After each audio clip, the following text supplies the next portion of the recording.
just a little different. Um, process is different in that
All rise.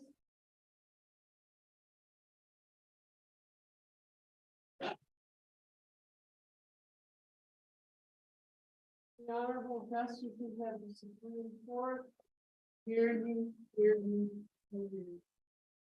Honorable Justice of the Supreme Court, this court. Please be seated.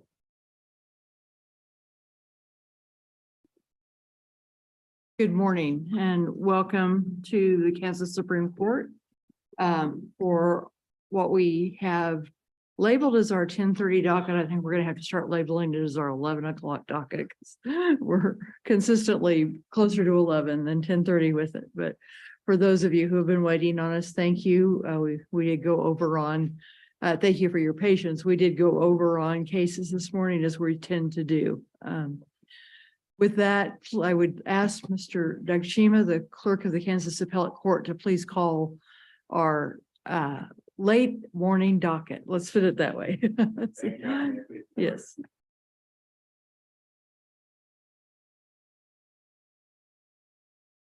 The first case on the 10:30-ish docket for Tuesday, December 13th, 2022 is appeal number 123807, State of Kansas versus Tyler D. Deck, Central County, briefs both sides. May it please the court, Patrick Dunn, Deputy Appellate Defender, here today on behalf of Tyler Deck, and I am ready for argument. I would also ask for 3 minutes of rebuttal, please. Brandon, thank you, Mr. Dunn. May it please the court, Assistant District Attorney Matt Maloney for the state, present and ready for argument.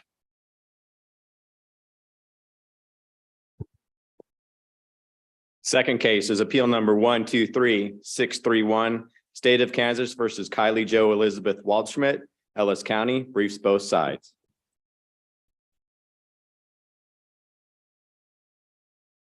May it please the court, Corinne Gunning, Assistant Appellate Defender, appears on behalf of Kylie Waldschmidt, present and ready for argument.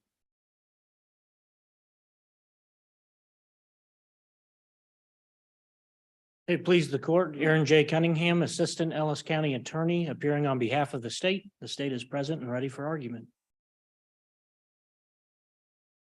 Your Honor, that concludes our docket for this morning. A couple of announcements. First of all, you'll notice that we do have an empty chair this morning. Justice Wall is not in the courtroom. He's feeling under the weather this morning. He is listening online, felt up to doing that. And he will be participating in the court's conferencing of the case and in our decision-making of the case. So he, we haven't had him do this yet today, but yesterday, under a similar situation, he did even email questions that he asked us to ask. So he is actively participating. I also want to explain for those who are not familiar with our process that the justices have read the briefs in this case, have reviewed other court documents, as well as looked at the case law that underlies the parties' arguments that we have made today. We will at times be looking at our computers because as they make those arguments, we may want to refresh our memory about a point. We may look at a case that they're discussing or in some other way be checking just so that we can better understand their arguments and assimilate the information that's being given to us. I just want to assure you that when we do that, we are actively listening to the case and are not distracted, but are working towards a resolution of some of the issues in our own mind. And I also want to take a moment to thank counsel where we had some rearrangement of the docket this week for being flexible and accommodating your colleague and the court in our request to accommodate him. So thank you for that. With that, I will now call 123807 State v. Deck.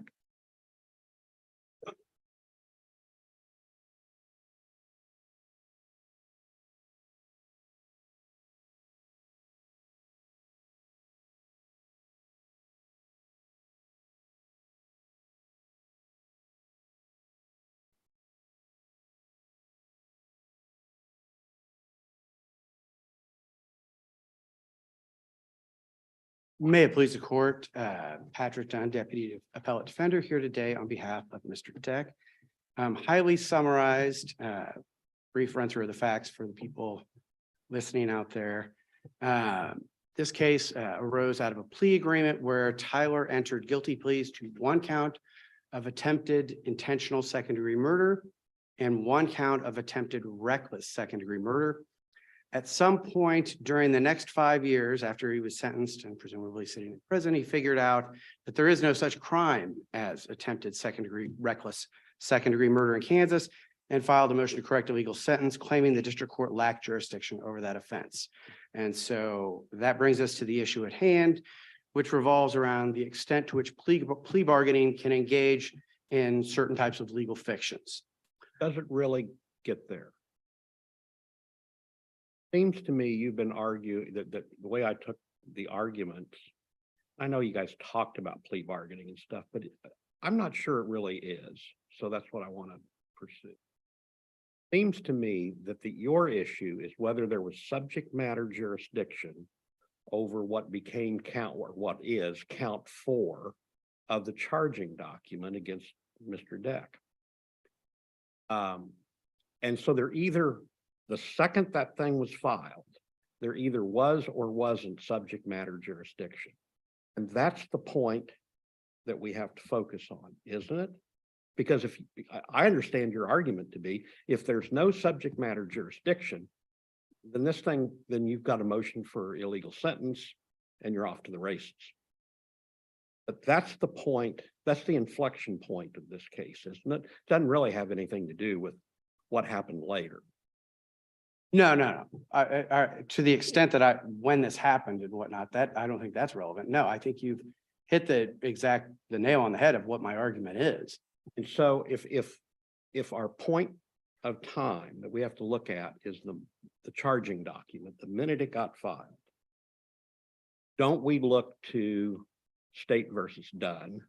I keep wanting, when I was looking at this, I kept wanting to say no relation, kind of thing. It's awkward for me too.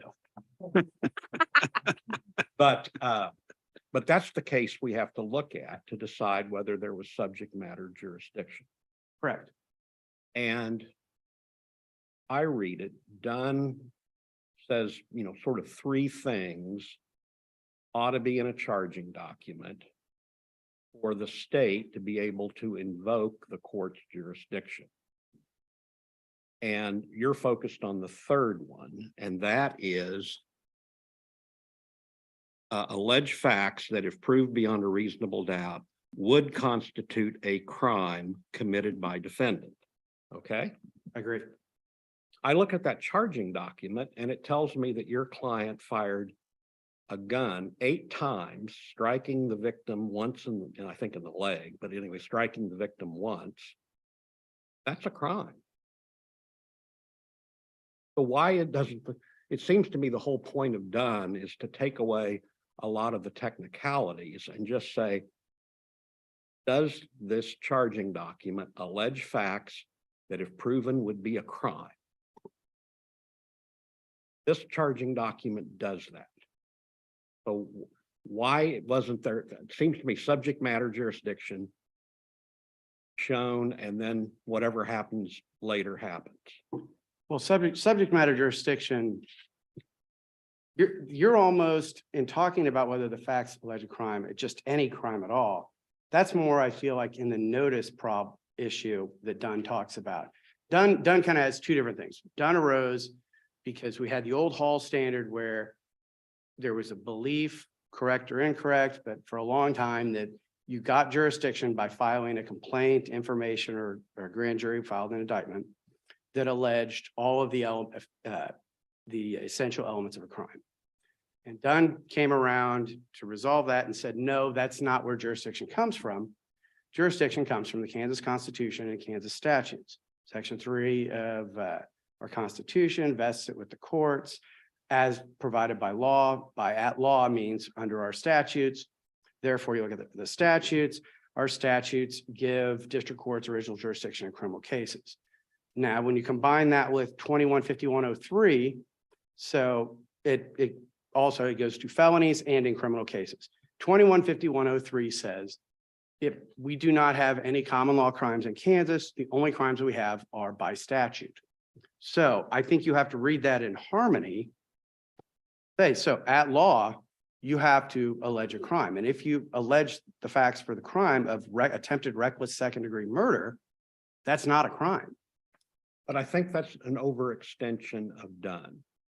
And that's what I want to focus. It seems to me Dunn's trying to simplify all of the difficulties that had come before, where we were trying to worry about whether the actual crime charged had all of its elements established, and without those elements, there was no jurisdiction.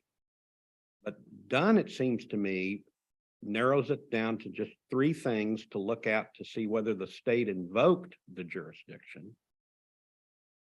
Third one being the facts that allege a crime, and it doesn't say the crime charged, it says a crime. And shooting at somebody 8 times and hitting him in the leg is a crime. I can't dispute that those facts would constitute crime. Maybe it does fall back to the notice problem of all this. Well, and Because you- Dunn does say that, you can have other problems. Sure. But those aren't subject matter jurisdiction problems. And you can work those out later. But you haven't alleged any of that. You focused on subject matter jurisdiction. And I'm thinking this is a fairly easy case when looked at in that way, the way I am. Just trying to figure out what's wrong with that. Well, maybe it has been framed as it should have been framed as a improper use of Kansas statutes as an illegal sentence then. Rather than purely jurisdictional. To me, I had never thought of, and my reading of Dunn was that it's not free reign if you just allege any facts. If I said, if the complaint said the defendant was recklessly driving on the opposite side of the road, could we then have jurisdiction over a murder case? And under your rationale, we could. Surely that's not right. I mean, I don't think jurisdiction is for You anything have whatsoever. jurisdiction over the defendant. How then it sorts out as to what crimes it tried and all that's a different matter. But it seems to me that I don't mean to be I'm- repeating myself. It just seems to be that simple. And maybe we're conflating when you said over the defendant, maybe we're conflating personal jurisdiction with subject matter jurisdiction. There, but I'm talking about because Dunn is subject matter jurisdiction. Sure, that it has to be a crime, but surely that can't be any crime whatsoever. Like I said, I mean, if you're recklessly driving, that gives jurisdiction over a murder. I just don't see how that can be the case. Do we even get there when we have our recent decision in State v. Ross, which just says you can't use any illegal sentence, a motion to correct an illegal sentence to attack a defective complaint for lack of subject matter jurisdiction? Why isn't Ross control? I think this all goes back to talked about it. The state talked about that before, and we're not really talking so much about a defective complaint as jurisdiction in general. In Kansas, you have to have jurisdiction. And isn't that what Ross? It seems squarely on point. The defendant in Ross made, it seems to me, the exact same argument you're making here. That the state lacked subject matter, the court lacked subject matter jurisdiction over the alleged crime due to the way it was charged, and this court in Ross said that motion to correct an illegal sentence is not a appropriate procedural vehicle for raising that claim. Our complaint isn't the way it was charged. Our complaint is it's not a crime at all. Yeah, You you're- have to have a crime to Well, have jurisdiction.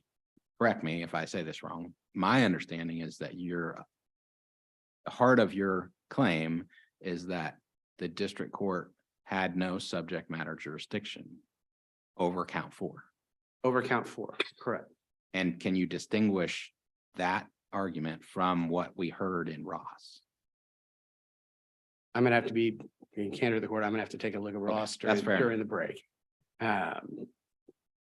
But I just think it all comes back to the same thing on this is that you have to have a valid statutory crime. I think it's similar to Pullman. Pullman was a common law crime and Pullman didn't make it all the way to the court. Review had been granted, but it became moot. I don't think you can go making up crimes either. I think things have to actually be a crime. If we say that Kansas statutes are the source of jurisdiction after the Kansas Constitution vests jurisdiction based upon Kansas statutes. And if these Kansas statutes have these requirements, you have to follow these Kansas statutes to get jurisdiction in Kansas. And if the situation in either codified crime is the easiest because it can't, there's no way it can comply with 215103A because all crimes are statutory. But in the case of a legally impossible crime, you can never allege facts constituting that crime. So there can never be jurisdiction over that crime. And that's basically our position. I don't think that the basis of Spencer to where you can say, oh, if you're charged with a valid pleading, that's enough. When that case that it relied on, People v. Foster, the New York case, said, no, you have to be charged initially with a valid offense. And that's not what we had here. But if Tyler had been charged with reckless secondary murder and he pled to attempted reckless second degree, that'd be a different story because statutorily under 215109, there's jurisdiction also under all lesser included offenses, and lesser included offenses are statutorily defined as attempts. Theoretically, you could get there that way. And actually, that's what New York does. They allow that. So it doesn't matter in this case because we never had an originally valid charge. But Spencer was an overreading. So Spencer, I don't think, saves the state in this situation. And I guess looking at the clock, I'll have some time to take a look at Ross.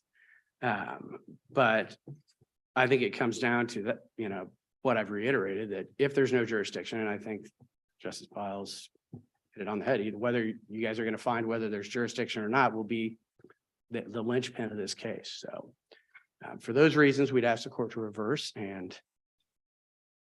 vote.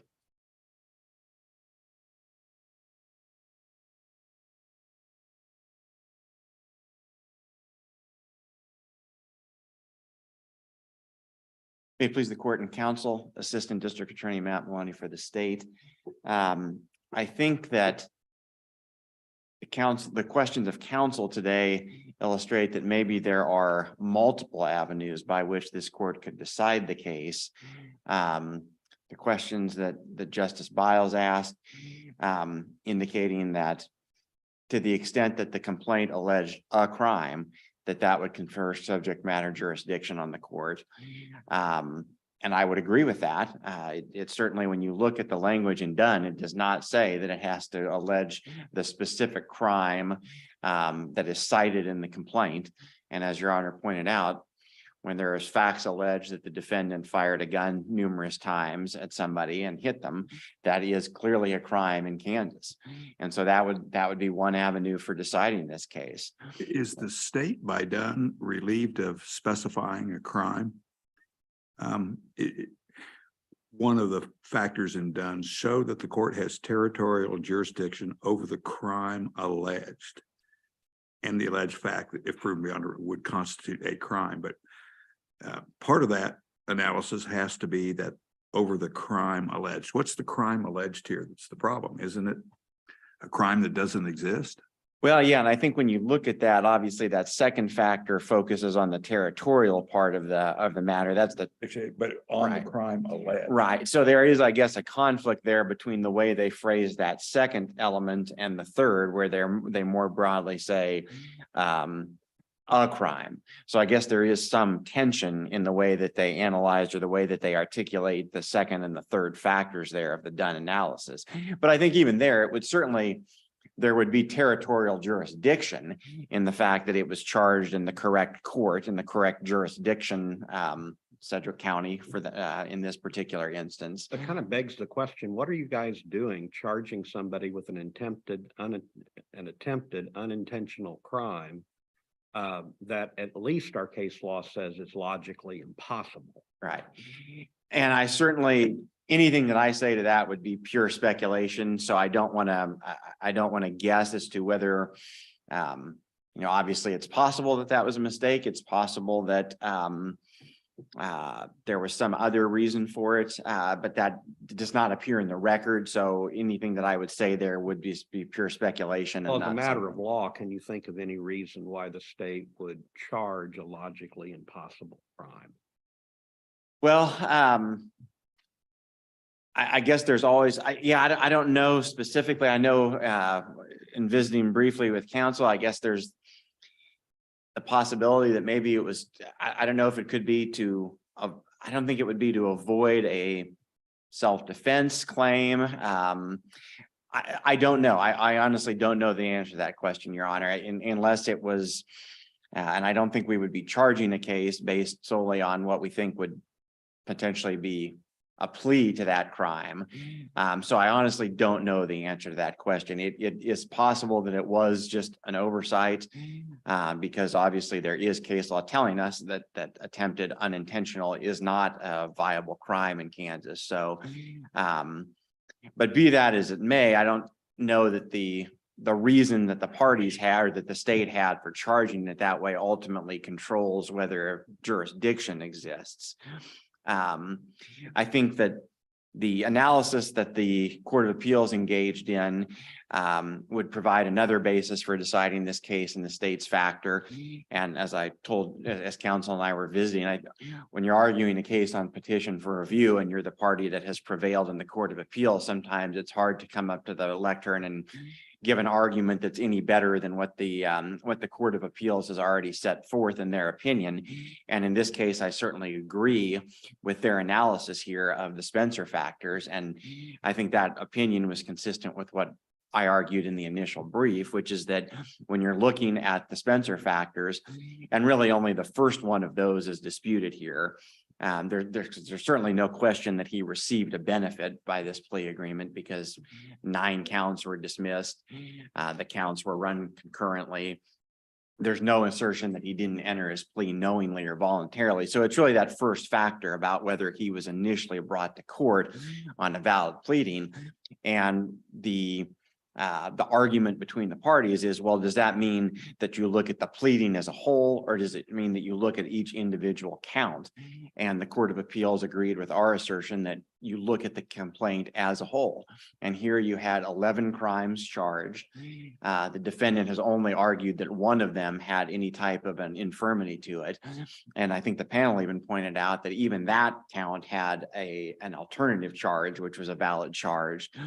And when you look at the language in Dunn, and also the language in 22-2601, which focuses on cases, not individual counts, I think that those both support the Court of Appeals conclusion that as long as the complaint alleges at least one valid crime to invoke subject matter jurisdiction, then jurisdiction does exist. And he then, to your Honor's first question to opposing counsel, you're correct that the jurisdictional aspect of things is really where counsel's argument is going to rise or fall.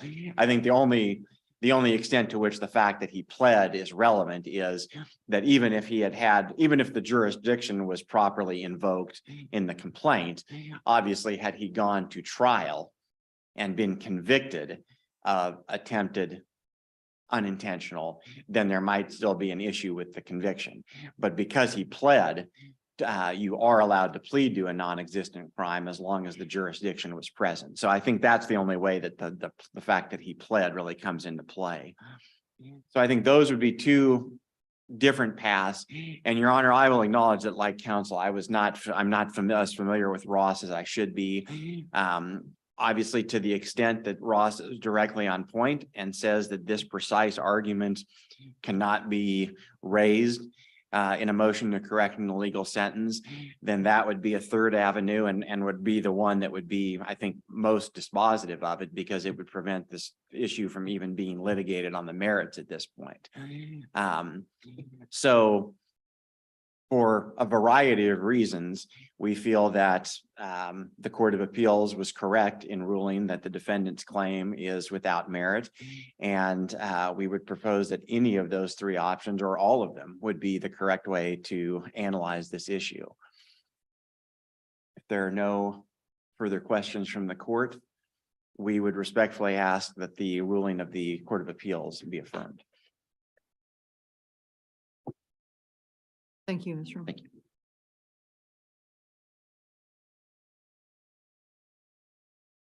Returning to Ross.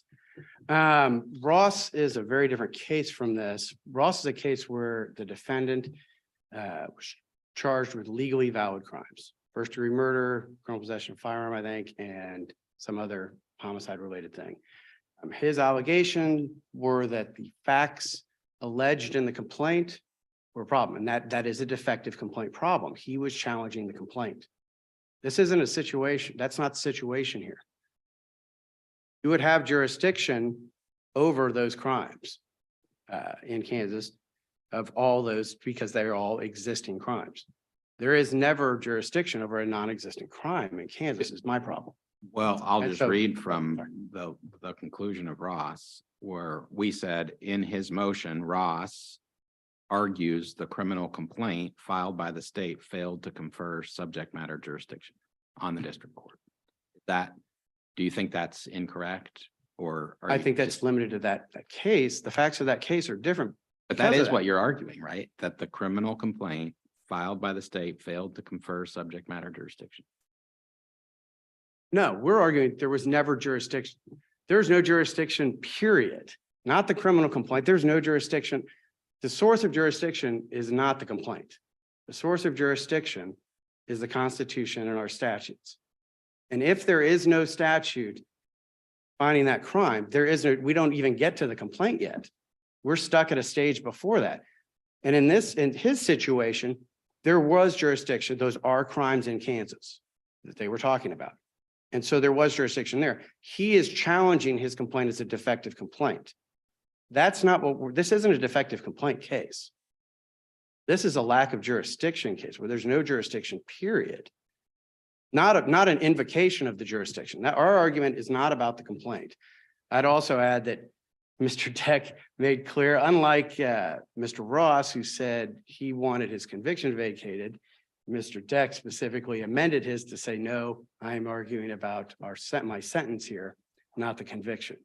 Though all of this makes no sense to me because you can't get rid of all procedural vehicles in a situation like this. The United States Supreme Court has said that.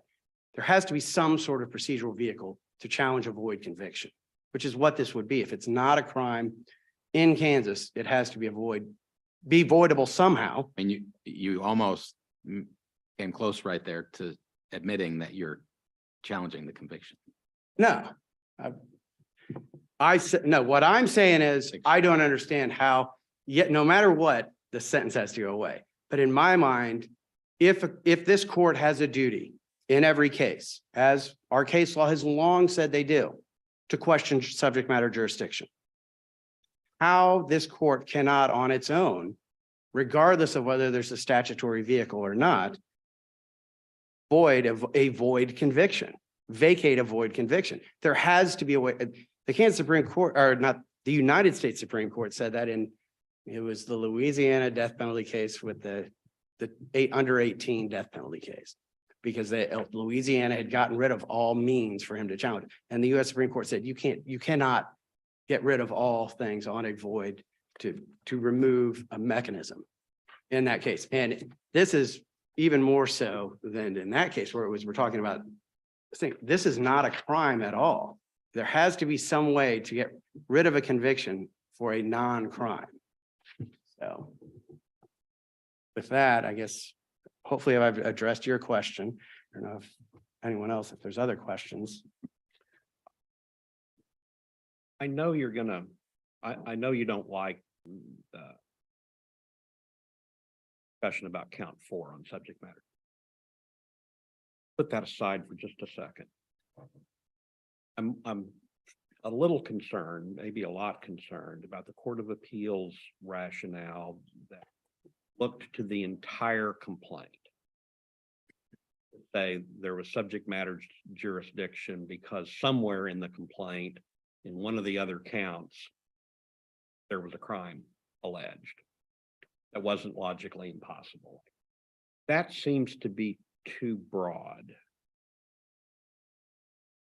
I assume you agree with that, but what would be your reasons for that? I'm trying to flesh that out a little bit. I kind of touched on that in my main portion of my argument, where if we followed the New York model, it might solve that. New York says, and New York's a little different because it is a grand jury state where complaints, the crimes are via indictment. But it's the same principle in as much as you have to have a valid crime to begin with. And in Kansas, in New York, they allow, and again, it's kind of Spencer kind of perverted Foster a bit by saying, oh, you just need a valid pleading. That's not what New York says.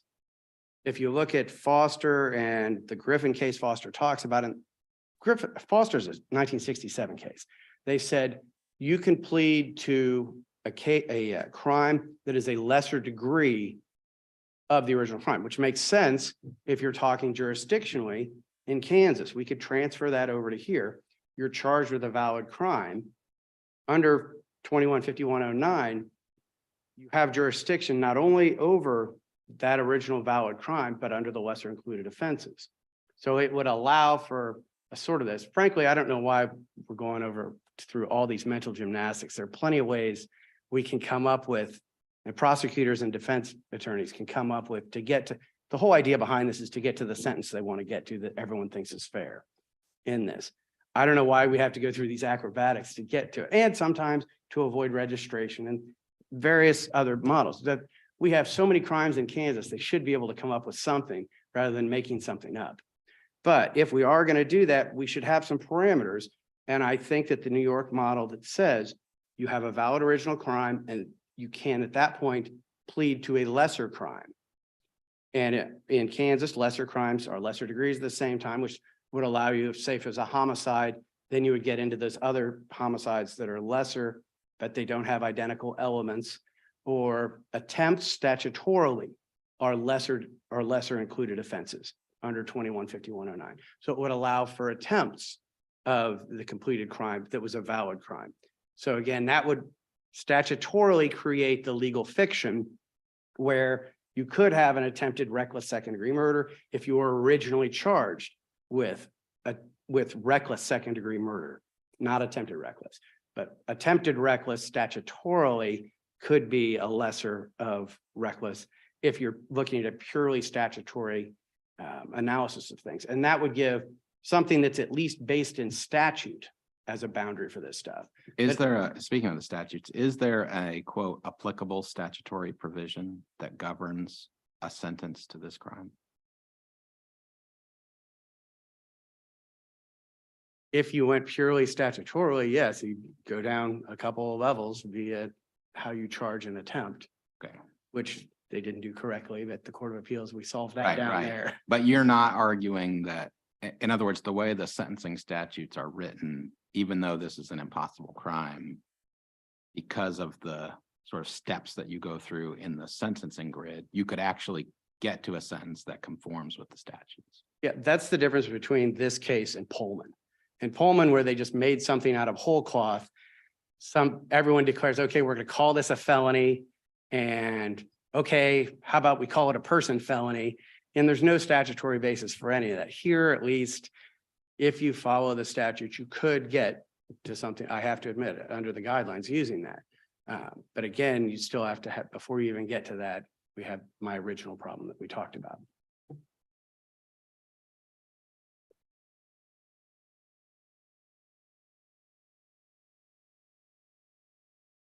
Thank you. Thank you to both counsel for your arguments in this matter. The court will take this under advisement.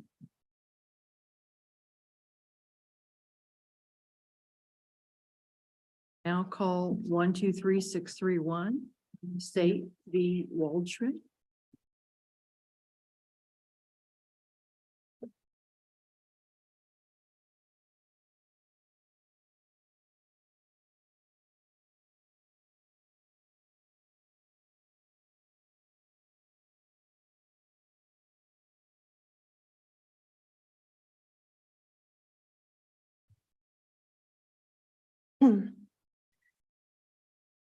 May it please the court, Corinne Gunning, Assistant Appellate Defender appearing on behalf of Kylie Waldschmidt.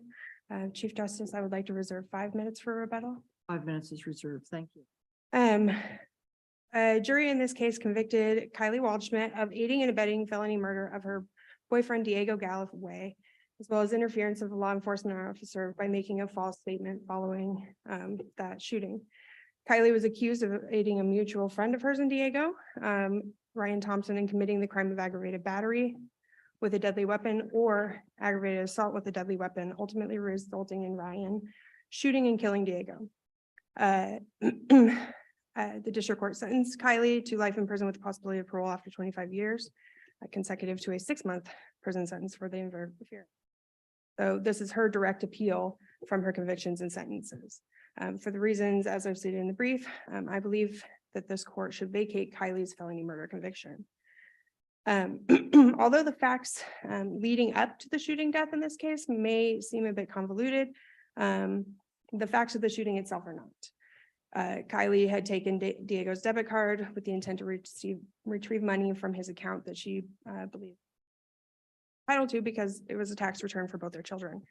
After increasingly angry messages from Diego, Kylie and Ryan went to return his debit card to him. They drove to their apartment complex where Kylie lived with Diego, backed into a parking spot, placed the card on the hood, and called Diego to come out and get his car. Instead of coming to get his card, Diego came out of the building like a man possessed. He made a beeline for the passenger door where Kylie was sitting in the car, cursing and yelling at her, attempting to get into the car, trying to force the window down to get to her. Given the danger that Diego posed to Kylie in his concerted efforts to get into the car, Ryan got out of the car, told Diego to grab his card and leave. Diego ignored him, so Ryan grabbed a gun from inside the car, walked around the front of the car, and again told Diego to back off, take his card, and go inside.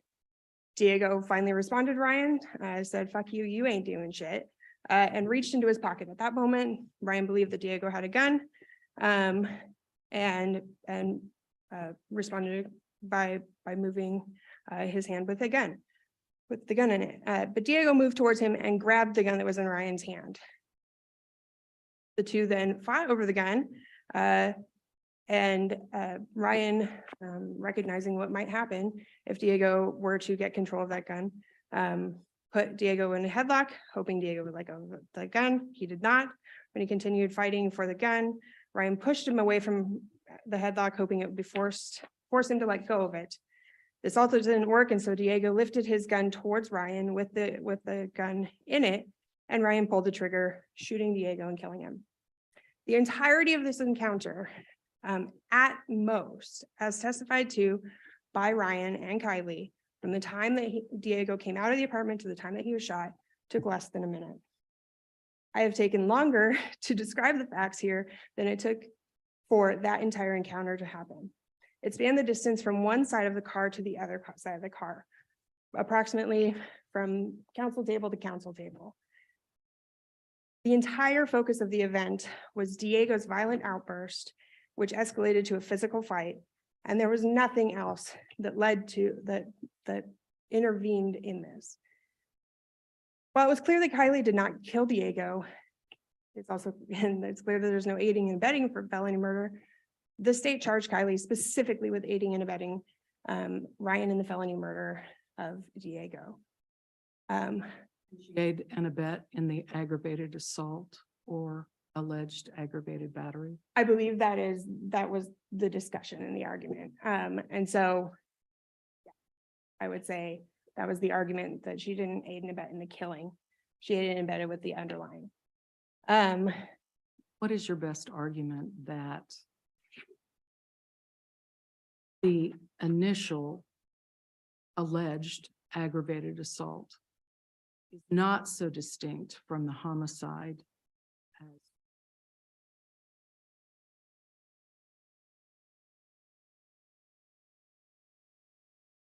the initial aggravated assault with Ryan coming around and displaying the gun at his side?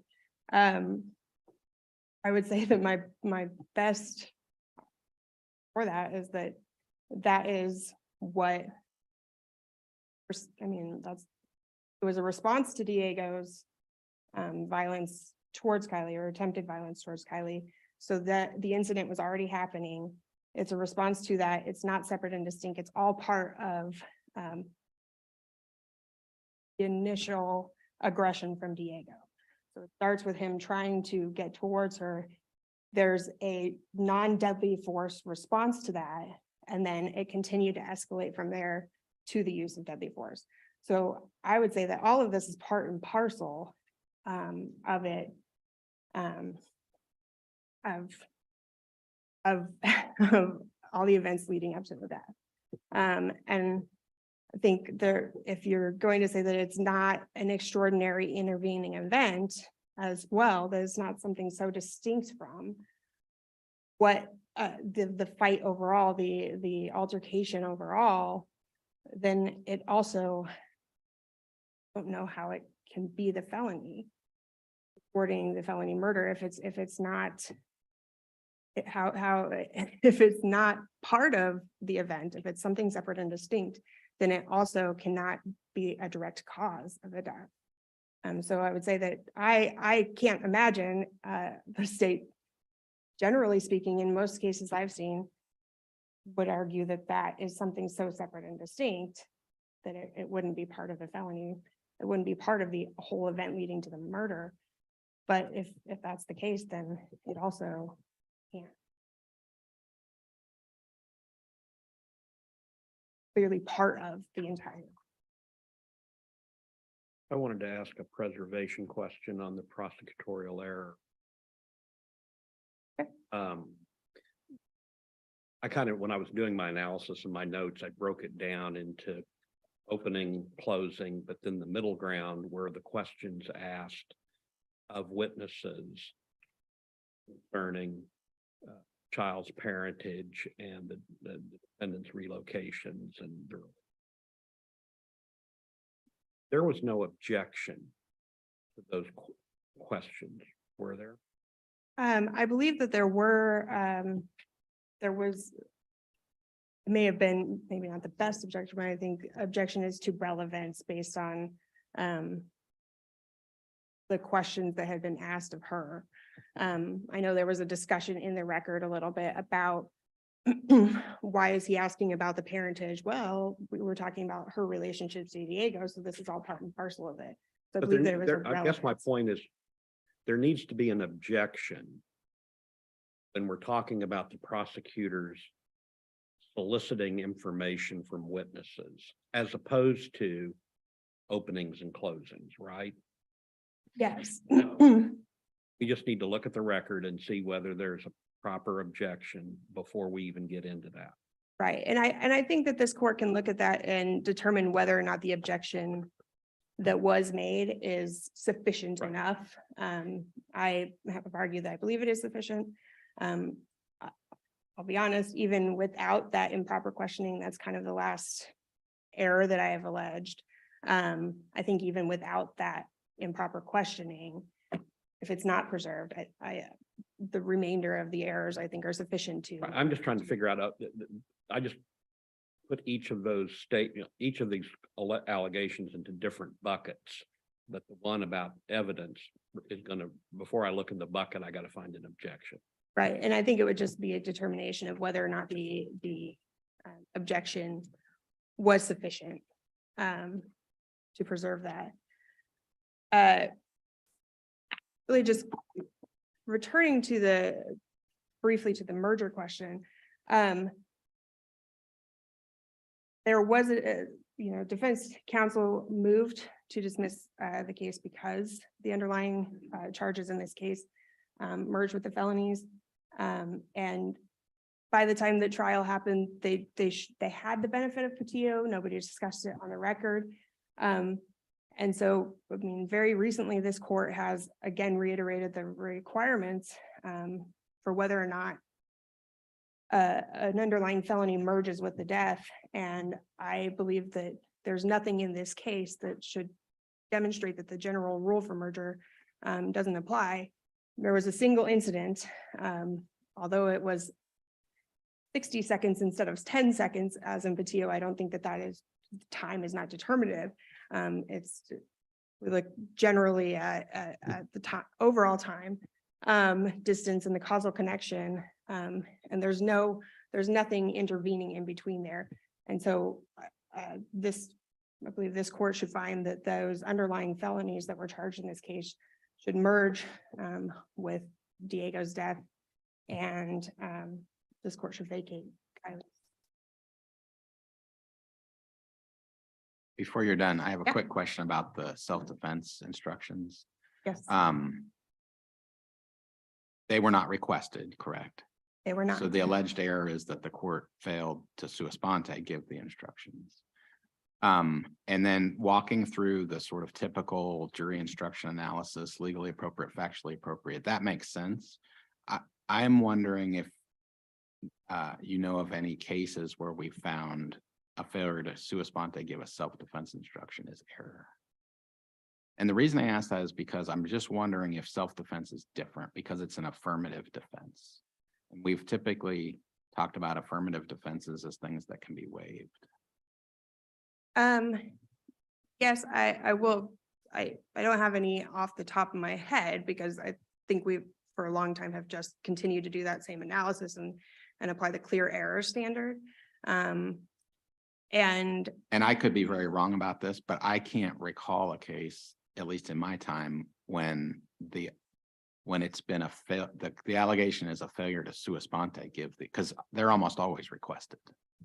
correct. And I, in all honesty, I believe that the reason that they might not have been requested in this case is because of the kind of the posture of the case that Kylie was not the shooter. And that's why So- affirmative defenses have typically been described as waivable. So Right. I'm asking whether or not that kind of concept of waiving an affirmative defense might come into play here. My best argument without having case law at the ready is that if it's an affirmative defense that is waivable, I would expect to see that waiver on the record. Otherwise, I think we're getting into some questions about, competent representation by counsel. But if this court were to work through this and say that perhaps clear error is not the only, is not the correct analysis, I think there has to be some sort of protection there for the client. That usually if there's a discussion, it's, are you gonna request? No, we're not gonna request self-defense. I think that there was a question of whether or not it was even available. I'm not sure that some of the attorneys in this case might have thought that because she's not the shooter, she can't assert it. So I would say that there would need to be some protection for her rights in that instance. Unless there are further questions, I will. Can you tie down the time element related to the activities Ryan Thompson, what Diego did after he came out? Ryan's testimony is anywhere between 15 seconds from Diego leaving the apartment complex to getting to the car and Ryan getting out. And so then from Ryan getting out and moving towards Diego, it seems that his testimony is somewhere between 45 and 30 seconds for the remainder of that, depending on if you're going to include the initial knock it off and then going back to get the gun and walking back around. So 30 to 45 seconds from Diego getting to the car. Chief, may I ask another question? Your opposing counsel mentioned that in his brief that he thought the fight was unforeseeable, so that the aggravated assault was complete, thus a basis for felony murder before anything else began. You brought up as response to that the sufficiency of the aggravated assault crime. can you you expound? I know that the evidence was that the gun was pointed down when he came out of the car, approached Diego, that it was Diego that grabbed the gun and brought it up horizontally so that it was aimed at himself, essentially. So can you address your position as to the sufficiency of the evidence if we? As I say for sufficiency, if this court is to find that that initial aggravated assault was complete and done, and then the fight happens and there's other things, then there's no evidence of an underlying aggravated assault that is sufficient to support felony murder. Because in order to have felony murder, you have to have direct causation, and that the incident has to be within the res gestae of the death. And so if you have this act that you're saying is complete and done and not part of the death, then it did not directly cause the death. So I understand that part of it. I'm asking you about the sufficiency of the ag assault. well, I will say, as far as sufficiency of the ag assault, I don't think you can separate it from the felony murder because state did not charge her separately with aggravated assault. They charged her with aggravated assault as the underlying felony for felony murder. And that requires a relationship to the death. It also requires an ag assault, doesn't it? Yes. And from my position, I think it's hard to believe that, especially based on the arguments that were presented at trial and somewhat in the state's brief, that they would argue that, well, the fight that happened was unforeseeable. And then in the same breath, they say, well, he was going over there with a gun. Obviously they were going to fight. Kylie said, well, we knew, I was worried about a fight. So I do have some questions about the argument that it was unforeseeable and also that it was totally foreseeable. So I think that there's some tension there in the state's arguments as well.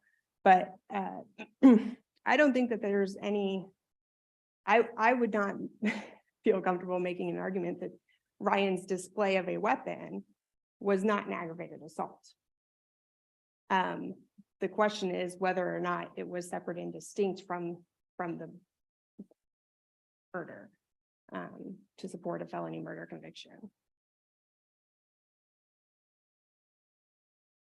Questions?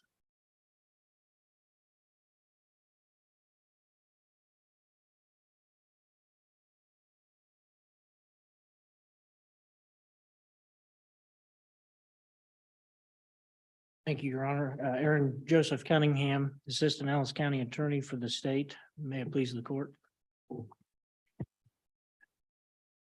This is a classic case of heads I win, tails you lose. The defendant's entire argument in this under the merger doctrine is, well, if the ag assault is so close in time, relationship, and causation to the ultimate death, you lose because it merges.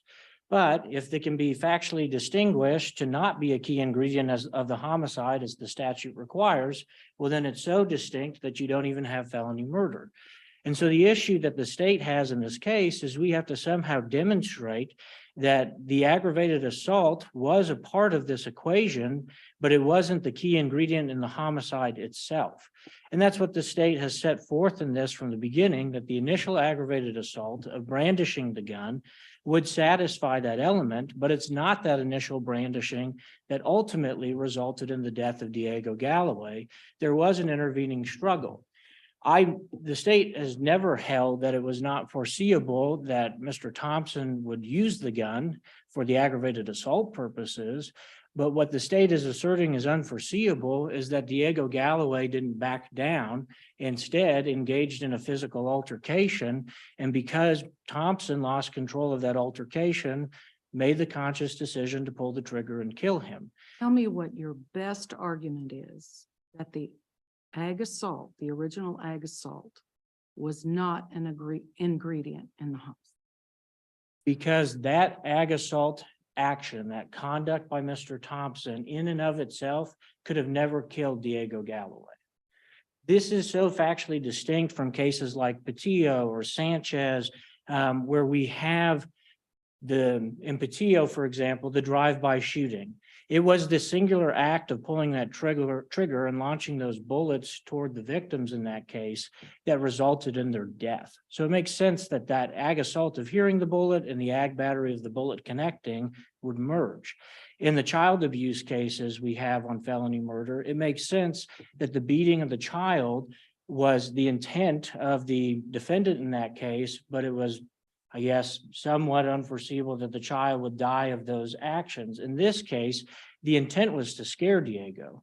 And when that broke down and Diego challenged Ryan Thompson by saying, "You're not going to do anything about it," that gave Thompson the opportunity to prove to Diego that he was going to do something about it. Argument is that it must be the immediately preceding ingredient in order to be an ingredient. Under the specific facts of this case, yes, I would agree with that framing of the So issue. you can't have more than one ingredient that by a linear course of events leads from one action to the homicide.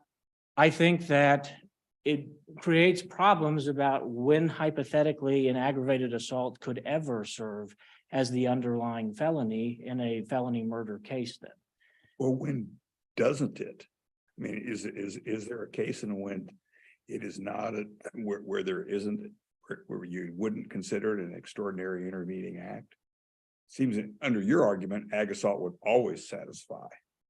No, I disagree. As I said, I think it makes sense in Patillo and Sanchez and the Lucas case that I guess really dealing with Patillo and the case involving the truck driver, which I believe is Lucas, it makes sense that those aggravated assaults would merge because it's the singular act of pulling the trigger. It's the singular act of driving the vehicle at the crowd of people.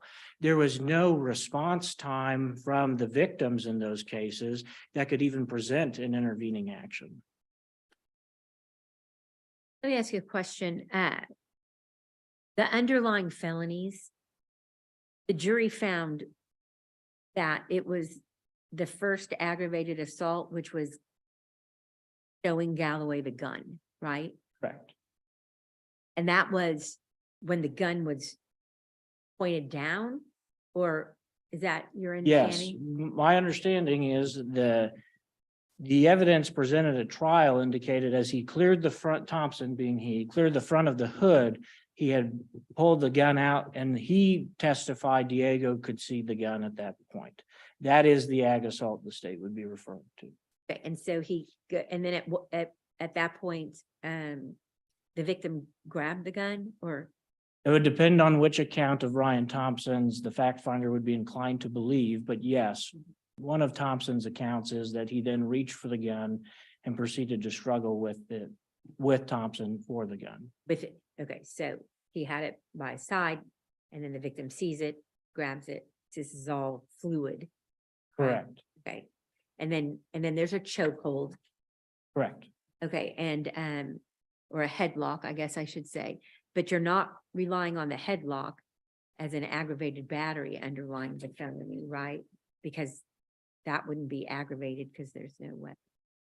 Well, the state's position would be that a headlock could be an aggravated battery and that it could cause great bodily harm.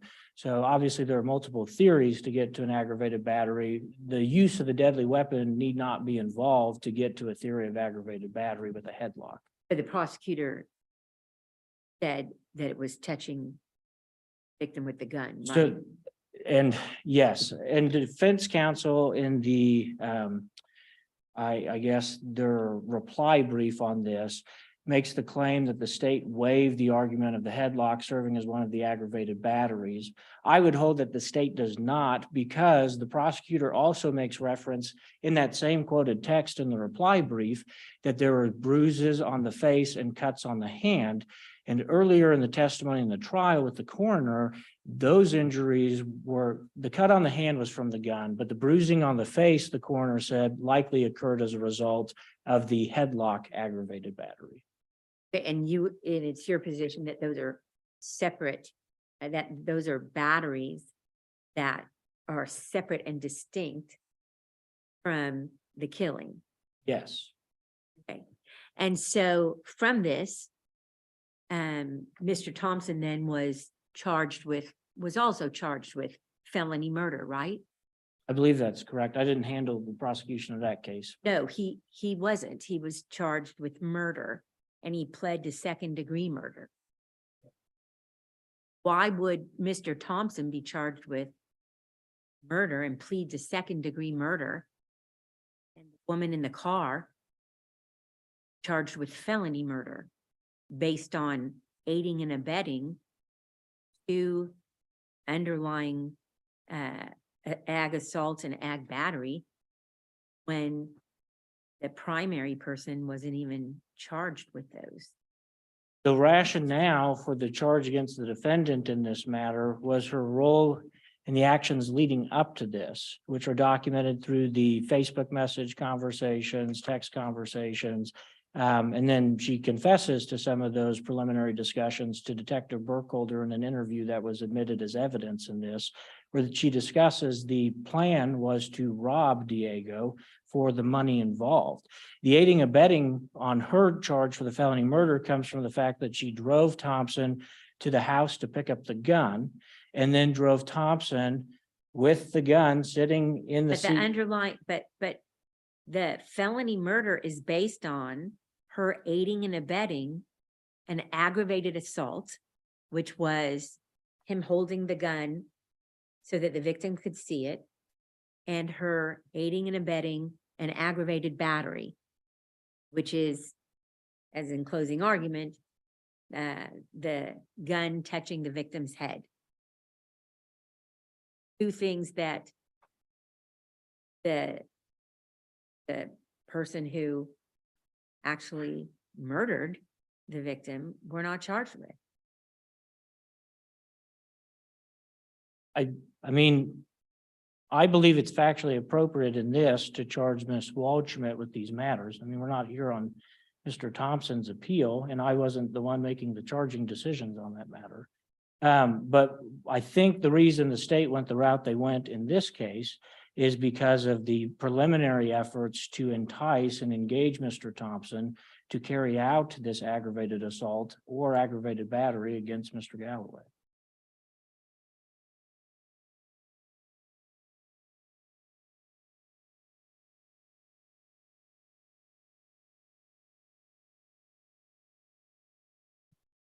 Going back to the distinctions between the different cases, it's the state's position that in the other cases, the intent is really what's driving the basis of whether or not the charge should merge. Again, the single action intent of driving a vehicle or pulling the trigger on a gun. But here in this case, we have the distinction in that we have these fresh impulses for Thompson's conduct based on the provocation of Mr. Galloway. And the state would point out that in the other cases, we have no clear insight as to what the intent of those defendants may have been leading up to that singular action that merged. But in this case, we do have a clear insight from the text messages, Facebook conversations, and the recorded interviews with the defendant in this matter, which set out that the intent was to start a fight, to rob him, and to get the money from him. And that would include the act of the aggravated assault that led to this. What evidence was there that she wanted to start a fight? I understand the evidence that she wanted her part of the tax refund, Yes. that she wanted to start a fight. And So wasn't her initial plan that she was going to go over there by herself, but Mr. Thompson insisted on going over with her? That's the evidence that I read. That may be some of the testimony from the trial. The basis of that claim comes from the interviews with Detective Burkholder and the defendant, in which she's asked what she thinks was going to happen. She elaborates that she did anticipate there would be a fight. But moreover, the stronger evidence comes from the Facebook messages between Thompson and the defendant, where she makes reference to Diego, and excuse my French, needing to have his ass beat, and that he was causing problems in this. They had many plans to get the money leading up to it, but ultimately they made reference to this backup plan, which did involve the use of force. Wasn't the backup plan, the PayPal plan? If they didn't get the money voluntarily, that they were gonna try to get into the account and put it and load a PayPal account? That was a backup plan, but the order that those messages come in, I think, is more indicative that there was a potential backup plan involving force. And at the time that this all occurred, the testimony from the trial indicated they'd already tried the PayPal route and it failed because they didn't have access to his online banking and couldn't observe the transactions that occurred to verify the bank account. Now, the quote about putting a pistol, using a pistol, that was stated by the prosecutor during closing. That she, I believe Kylie said that you can put the pistol down his throat, down Diego's throat. I don't think that's correct. I think it was Thompson who made reference to, I can go around putting pistols down people's throats. They never referred to it being his throat. That's correct. And that's what the prosecutor said more than once, didn't he? Put the pistol down his throat. I don't specifically recall. It may have been. If you're saying it is, I have no reason to contest that. But that would be error, wouldn't it?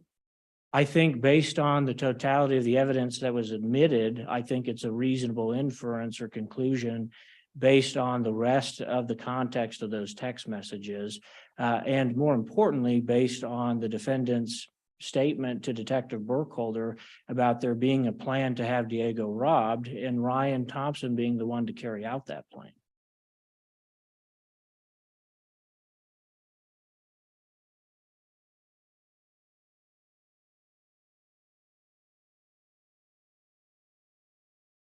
What's your best argument that the fight, that the aggravated assault was complete and the fight that ensued thereafter was not foreseeable? And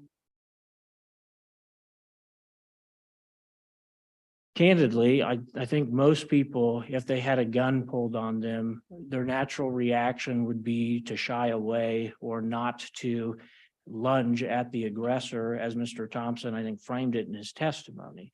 I think, again, his introduction of the gun was totally foreseeable.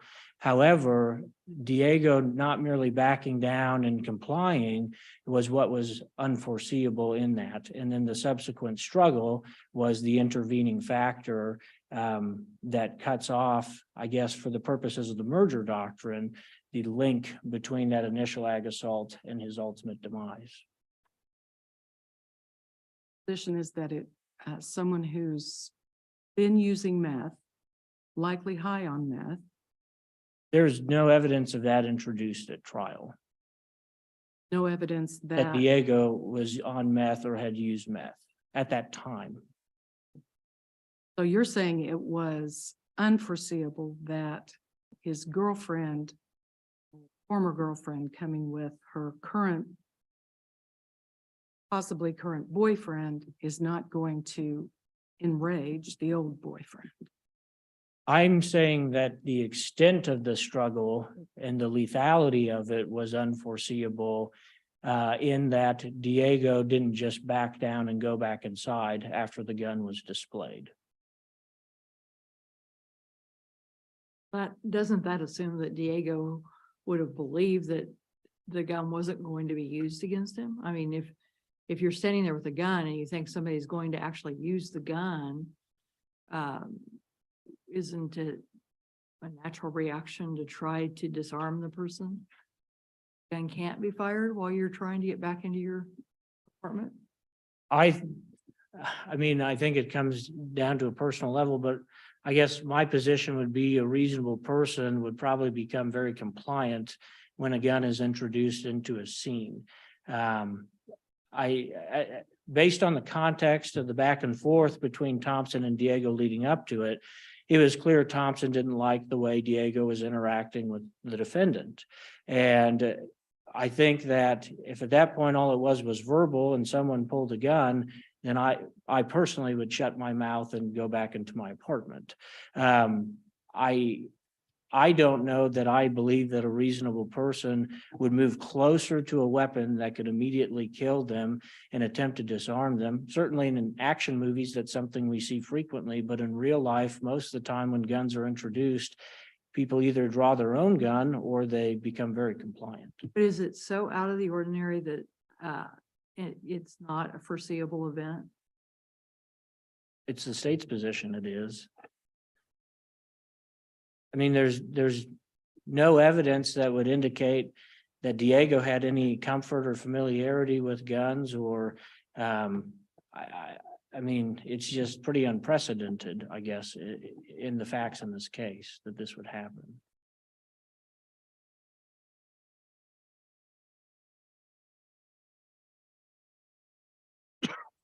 I see that I'm out of time. I don't know if there are any other questions. Thank you. Thank you. 5 minutes.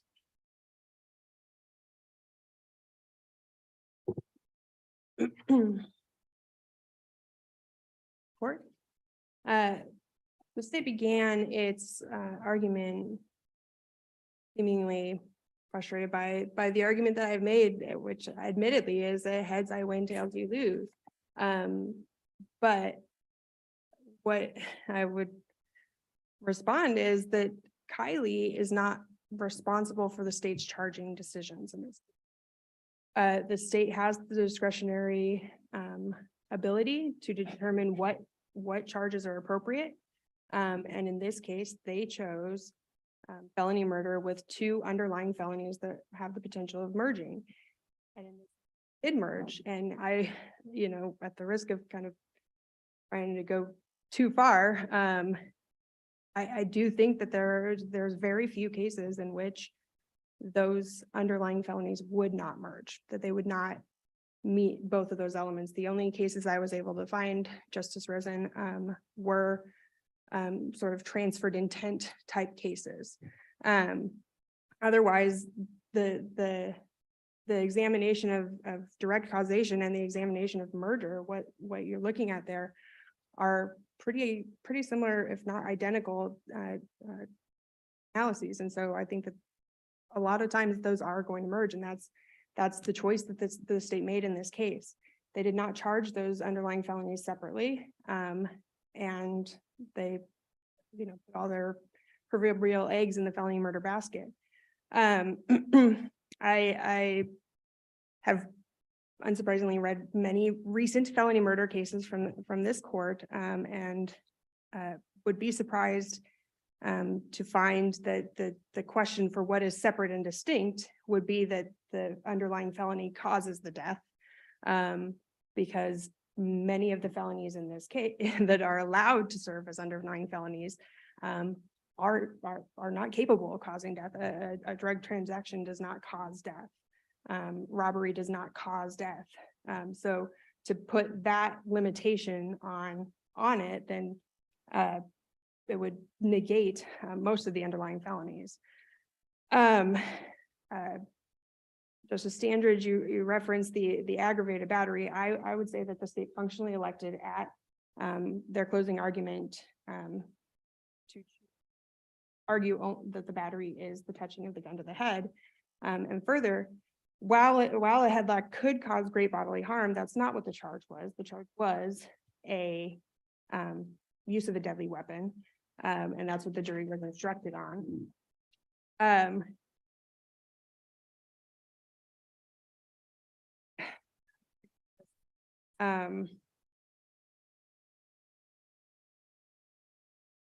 More to say here, Justice Stiegel I was looking in response to the question that you asked about affirmative defenses. KSA 215108 subsection C says that a defendant is entitled to an instruction on every affirmative defense that is supported by competent evidence. That language is very similar to the language that says that a person is entitled to instructions on all lessers that are available. That burden is the courts to provide the instructions. And so I think there is a statutory provision that controls that. But, you know, just for obvious reasons, I'm hoping that is not something that is decided in this case. For all that we have discussed, if there are no further questions, I would just argue that this court find that the underlying felonies charged in this case merge with Diego Galloway's death, and that the state has not proved an underlying felony for felony murder must be vacated. For the questions, so thank you. Thank you. Thank you to both counsel for your arguments in this matter. The court will take the appeal under advisement. Court is now in recess until 9 a.m. tomorrow morning.